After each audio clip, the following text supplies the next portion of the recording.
What's going on, everybody? Another edition of the Passball Show brought to you by JohnPLA.com, by St. Aloysius Church in Jackson, New Jersey, by Two Ways, One Passion food truck located in Scranton, Pennsylvania. Thinking about the baseball playoffs as they sit up right now, and it's amazing that the game of baseball has gone through so much technology, and the fact that teams have gone out of their way to try to give themselves every possible advantage that they can through the use of data, through the use of numbers. And there's just one thing that continues to get repeated that spells the end or the baseball death of individual baseball seasons, and it's the overuse of relief pitchers in the postseason. And you've seen the game as it's switched right before our eyes. We've seen the game go from the Bob Gibsons of the world, guaranteed to pitch 7 innings regardless of how the game's going. And then you have a situation where the game has switched over to the importance of relievers. And listen, I love a 100-mile-an-hour throwing reliever just like the next guy. And in fact, if the guy's got some movement on his fastball, a wipeout slider, odds are it's going to be hard to hit that pitcher. But one of the things that is a constant about long baseball postseason series, and I'm not talking about individual games, I'm not talking about regular seasons. I'm talking about postseason series that go between 5 and 7 games long. And how many times does the same opposing team see the same relief pitchers game after game after game? And I'm giving you the impression that this bothers me a little bit, but I'm just almost like baffled at the fact that baseball teams that are so smart, that have all the data, all the information, are hiring people left and right that give them such an unbelievable advantage when it comes to the knowledge of the game of baseball, don't understand that the more the opposing team sees the same pitcher, the more the opposing team gets an advantage over said pitcher. And I don't know. It's just one of those things that it doesn't seem like anybody really wants to listen to, see, be part of.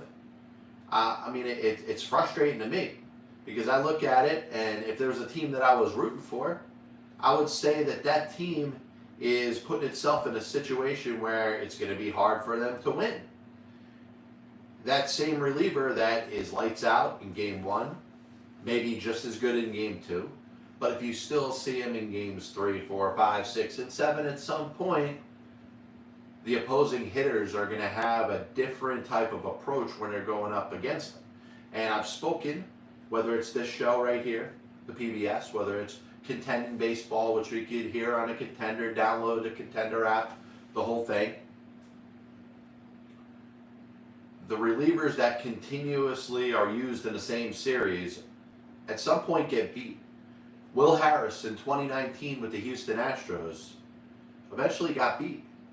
And it's sad. It's sad to see Will Harris give up that home run to Howie Kendrick because he pitched so ridiculously well.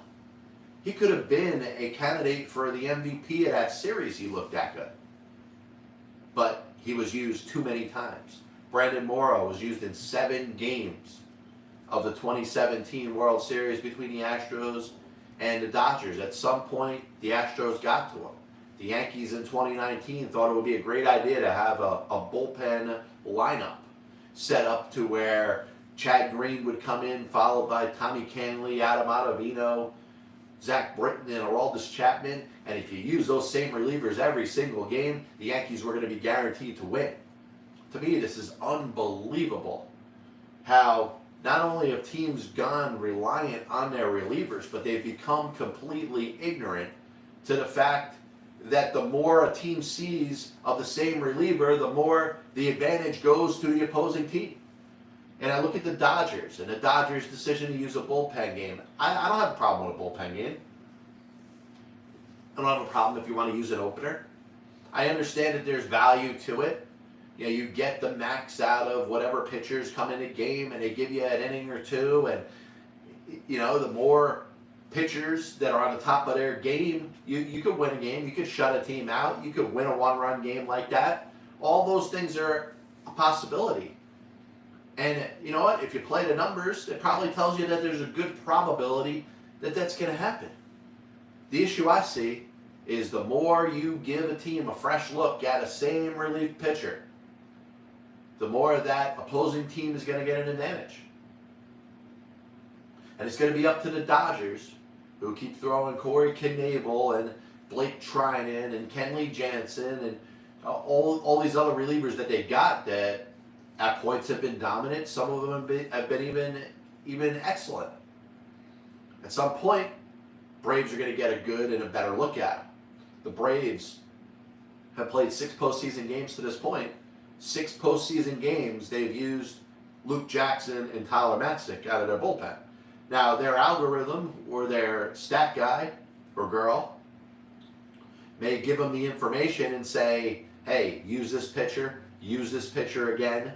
And every single series may come up and it says, use this pitcher again and again and again and again.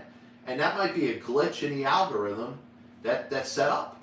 There may actually be a glitch that says, well, this pitcher with these numbers against this opponent gives you the best chance to win, but is not factoring in the fact that that pitcher was used the day before. Is that algorithm using rest as something that's important? Because that's something that hurt Nick Anderson and the Tampa Bay Rays in the World Series last year. Nick Anderson was lights out in a truncated 60-game regular season, but at some point got overused.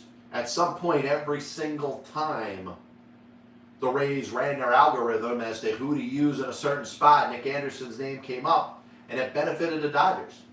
And if I'm one of these opposing teams that's going up against a relief pitcher that's pitching game after game after game, I'm going to hope I see them more. I don't care how dominant Blake Trinan or Will Smith could be, or Tyler Matzik or Luke Jackson. If I'm the Dodgers, I'm saying, hey, pitch these guys every day. Come on, game 3, I want to see Luke Jackson and Tyler Matzik. Because at some point, the hitters are going to figure them out. And these pitchers are going to be the ones that are going to lose an individual season. And that's never going to be brought up. And I don't understand, for a game that is so centered around numbers, a game that everybody seems to understand with all the analytics that are being used in a game. Are we not looking at the fact that relievers are being overused in the postseason? I look at the 2018 Boston Red Sox. One of the things that led them to a World Series championship that year was the fact that they didn't overuse their relievers in the postseason. In fact, they went to starters that they were taking out early, just like that's become the in thing to do.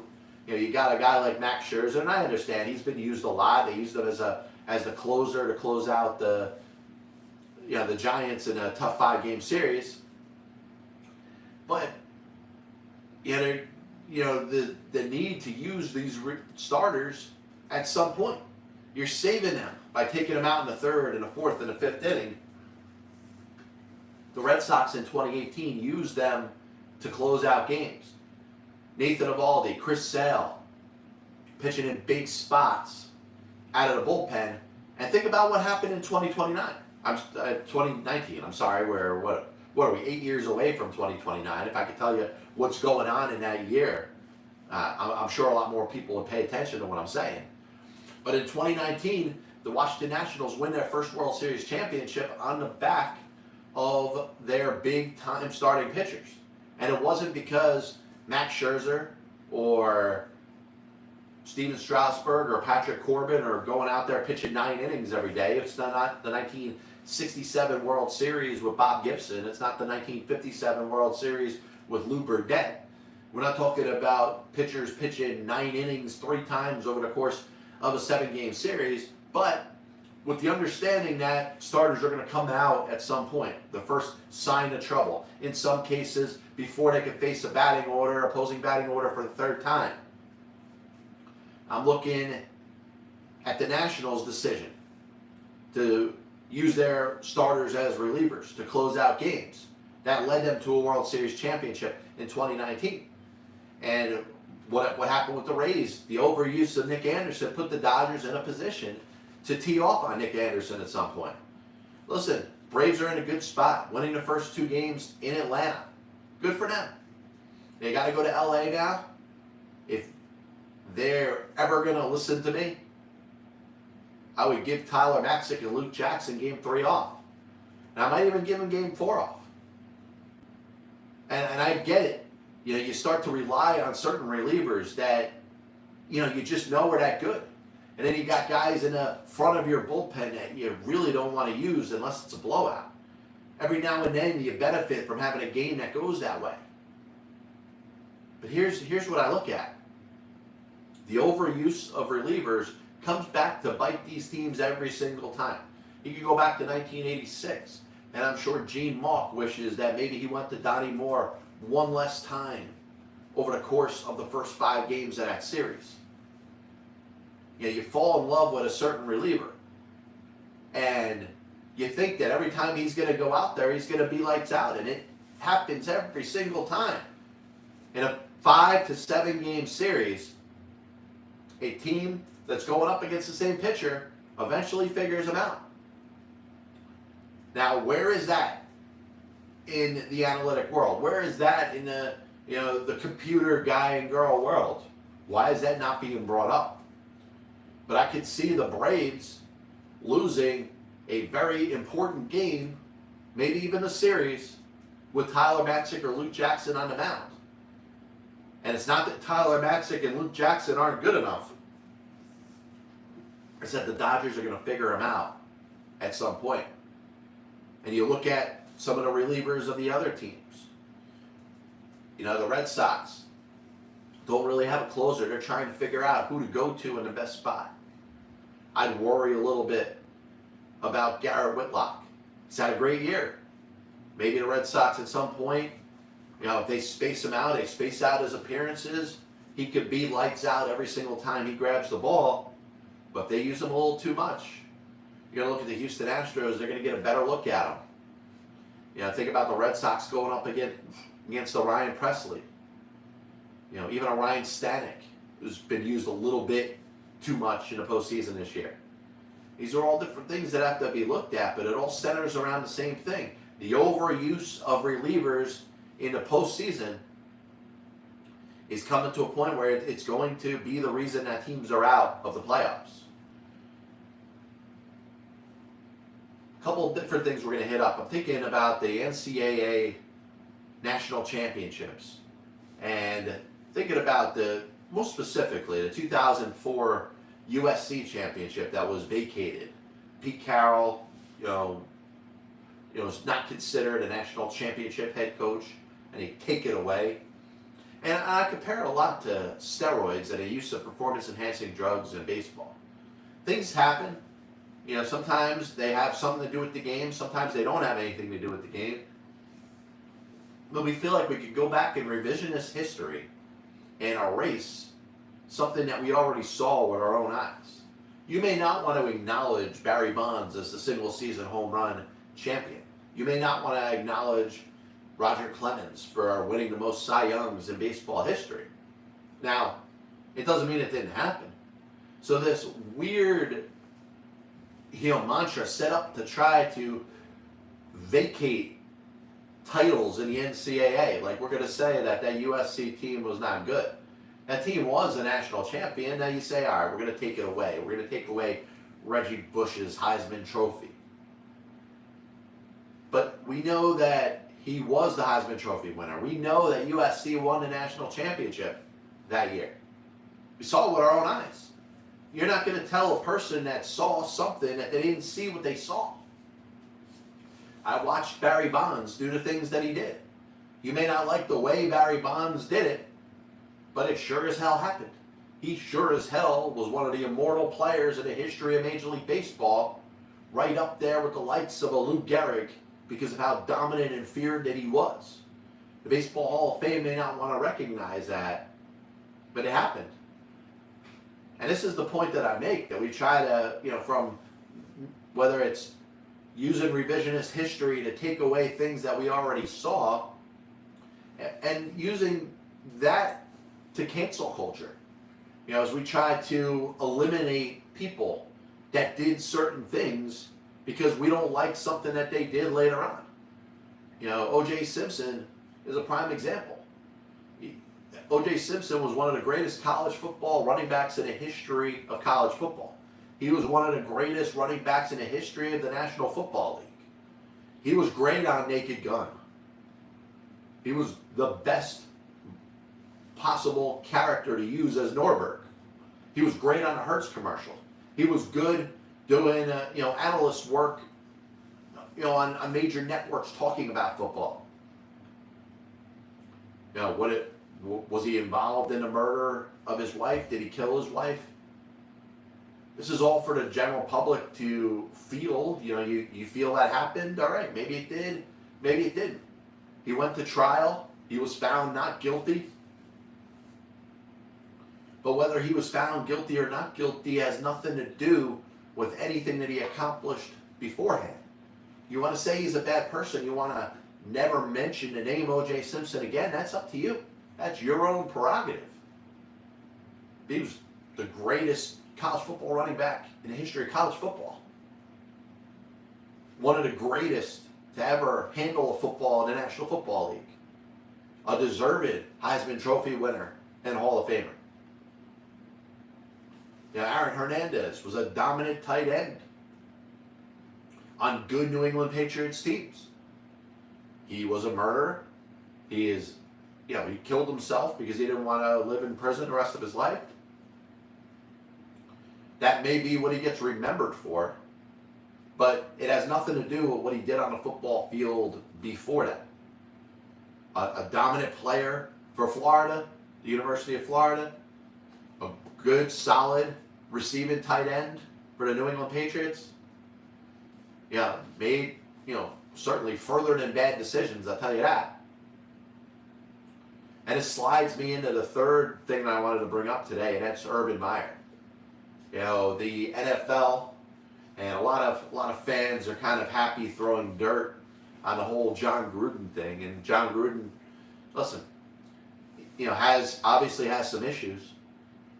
Puts out emails like that, even though it's with the intention that nobody's ever going to see it, that it's going to be confident between him and the person he's sending it to. And he's basically a casualty in an investigation that has nothing to do with him. While all that's true, listen, any one of us can't have something like that come out.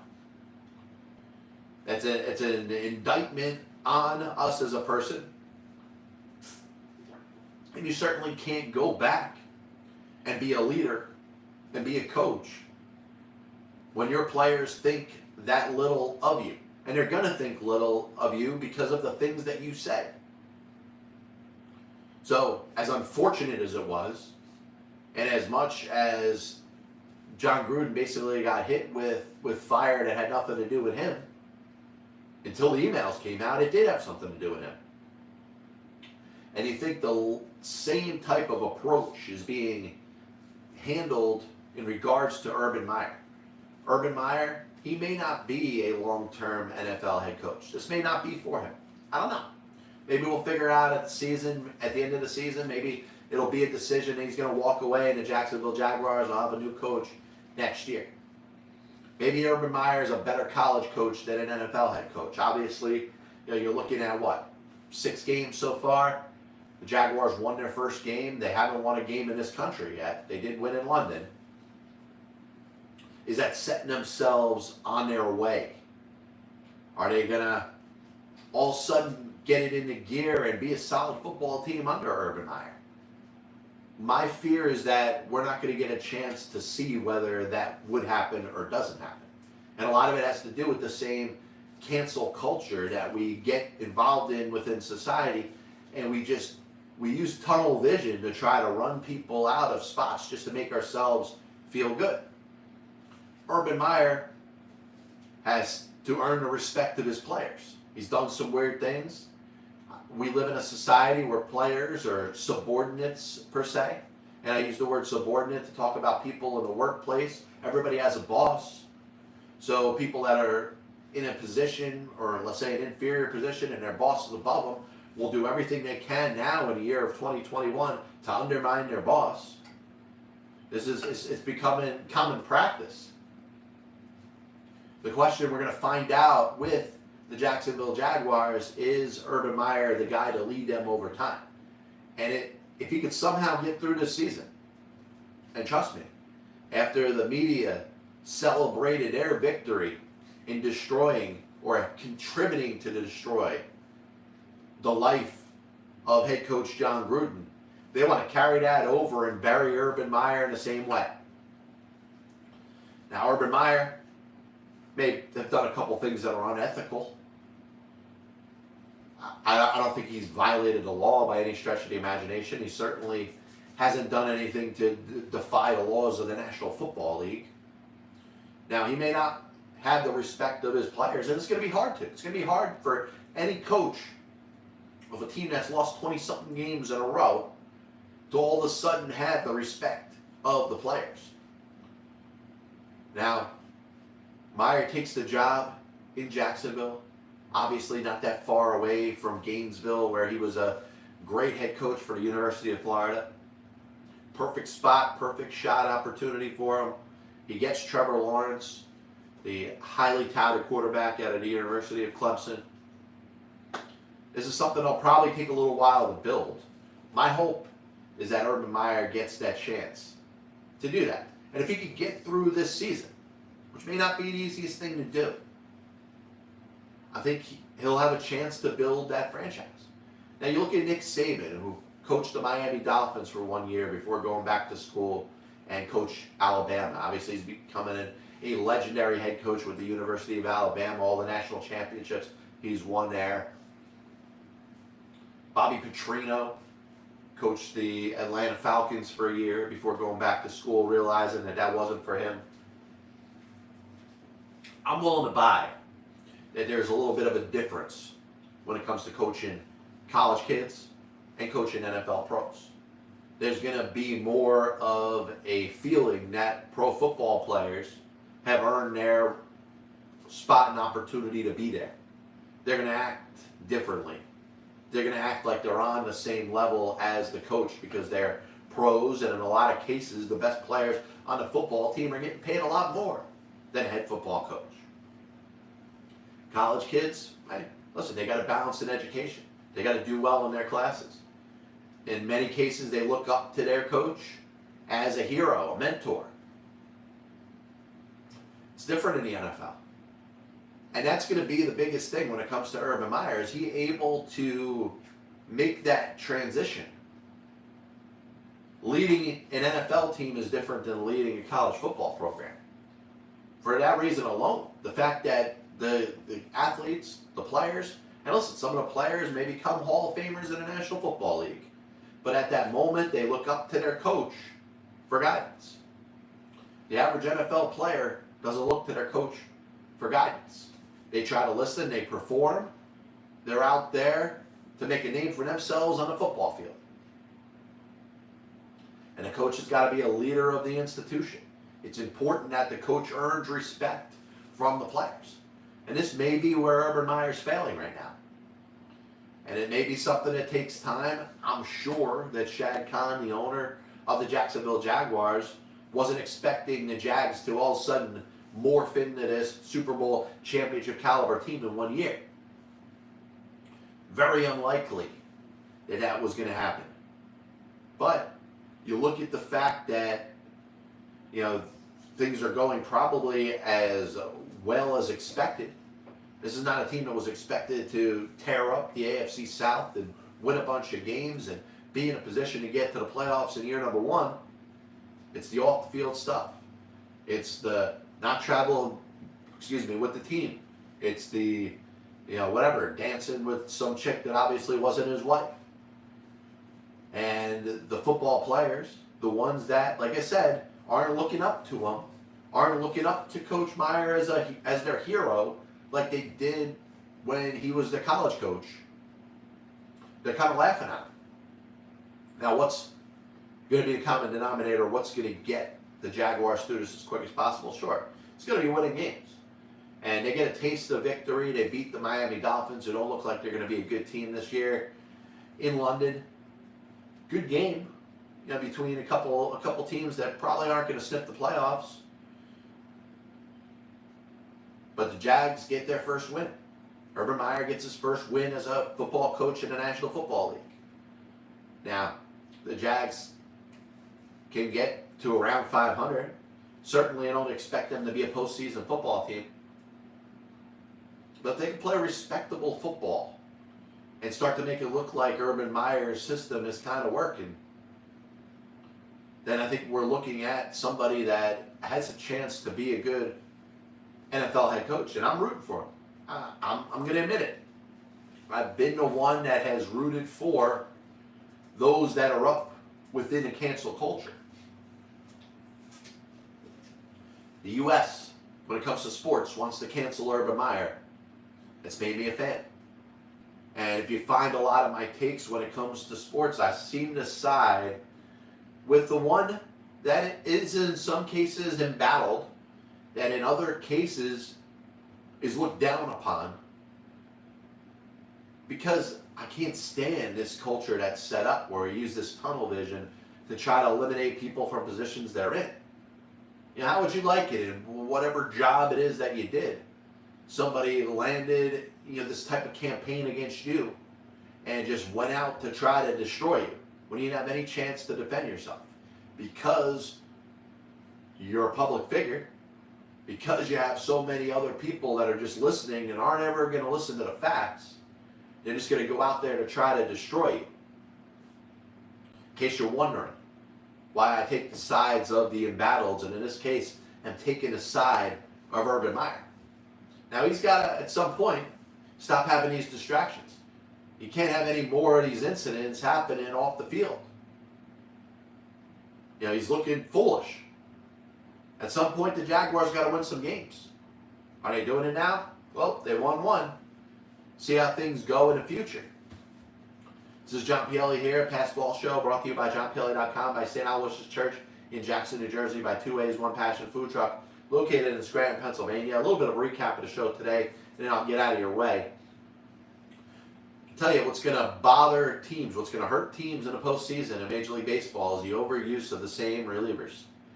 And teams have been stocking up 7, 8, in some cases 9 relief pitchers. Yet when the postseason comes, they continue to use the same 2 or 3. And you've looked the last 5 years or so, teams that have won the World Series have found some balance, have used more relievers, have in cases used starters as relievers, just to give the opponent a different look. And the teams that have lost have all done the same thing. They've run the same reliever out game after game, like they're going to get the results every single day. I'm seeing it with the Atlanta Braves, even though they've won the first 2 games at home. They're in a great spot to be up 2-0 against the good Los Angeles Dodgers team. We got to see a different look. Dodgers got to see a couple different pitchers at some point. Tyler Matzik and Luke Jackson are going to get lit up at some point in this series. Number 2, we talked about the vacation, and I'm obviously not like, National Lampoon's Vegas Vacation or Christmas Vacation. Vacation like eliminate, remove, make believe it doesn't exist, of NCAA national championships like in 2004 with USC under Pete Carroll. You can't confuse or fool a person into believing that what they saw did not happen. And the same applies to sports. You talk about steroids. You want to eliminate Barry Bonds from the record books. Barry Bonds still did what he did. He still hit 73 home runs in a season. He still hit 762 home runs in his career. Nobody in baseball has ever hit more. Roger Clemens has won 7 Cy Youngs. Nobody's ever won more. What are we going to just make believe it didn't happen? OJ Simpson wasn't the Heisman Trophy winner? Why? Just because the decisions he's made in his life later on? In some cases, you might be dealing with bad people. Doesn't mean that their accomplishments should be canceled. John Gruden led the Tampa Bay Buccaneers to a Super Bowl. Tampa Bay might be pissed at him. A lot of people are pissed at him. But you can't say he wasn't the coach of a Super Bowl championship team. And it led me right into Urban Meyer, who is the latest on cancel culture's watch to try to destroy. Some of it's his own doing. A lot of it's his own doing. He's got to stop with this off the field shit that's getting in the way of the building of his football team. Now, if he's going to make a conscious decision to not do that, then you know what? At some point, he's going to end up out of there in some way, shape, or form. If he focuses on football and tries to build a winner, I'm rooting for him to succeed there. We'll see if it ends up happening. This is the Passball Show. John Pielli always here with you. You can tweet at me at John_Pielli. Sure, leave a comment on any of these video feeds if anybody's watching. We'll be back with you next week. God bless you. And as always, I'll see you on the other side.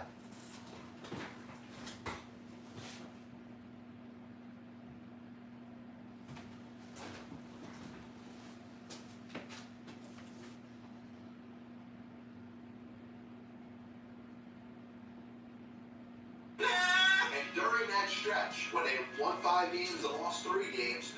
The games they lost, they scored 0, 1, and 3 runs. A very good possibility that Chris Fry was on the Chicago Cubs roster opening day. I have many leather bound books. My apartment smells of rich mahogany. How come you're only looking at a certain amount of money that gets rewarded to a particular franchise as we did? They have no point here on the Passball Show. Why don't you give it all or a majority of it to the team that wins the freaking World Series? I was going to listen to that, but then I just carried on in life. Now they come out as the biggest Major League Baseball manager apologist. It only makes someone work just hard enough not to get fired. Because hitters are going out there saying, I'm either going to hit a home run or I'm going to strike out. And if I don't get a pitch that I feel like I can drive out of the park, especially the prospect owners and hoarders, are you a little pissed off at me when I say this?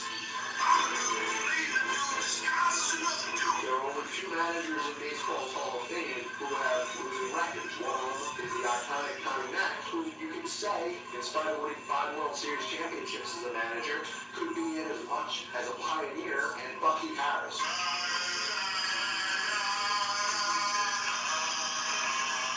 And what side of the spectrum they're on? Were they pitching? Were they batting? If your favorite team was pitching and the ball got inside and hit a batter, there's no way it could have been on purpose. But if you were a fan of the team that was batting and the ball got inside and hit somebody or went behind somebody's head, absolutely 100% unequivocally that pitcher was throwing at them. They put their tail between their legs and decided they're going to do exactly what they're told. He didn't do anything wrong in this situation. He took a pitch in the back. He got feed for crying out loud. 35 years ago, I could have looked and prepared somebody for an